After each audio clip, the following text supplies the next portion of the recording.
Mahal mo ba si ma'am? Sigurado kay pinakasalan ko mahal din. Ikaw, mahal mo ba si sir? Hindi na, dati pa. Alam mo yung mga salita mo, ma'am. Ako naawa ko dito. Ito, ma'am, pwede mong lukuhin. Pero kami po, sa tinagal-tagal na namin sa trabahong ito, hindi mo kami pwedeng lukuhin, paikutin. But anyway, nasa iyo ngayon yan. Mukhang wala ng pag-asa talaga makipagbalikan to sa'yo. Ay, pakulong mo yan, sir.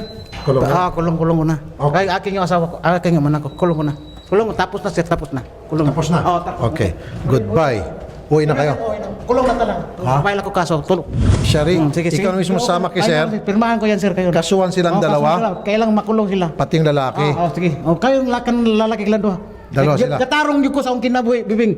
Gatarong yun ko. Ginawa akong ikuan. Kulong. Kulong, sige. Kulong, sir. Kulong na. Kulong. Automatic. Uwi na kami, sir. Sige po.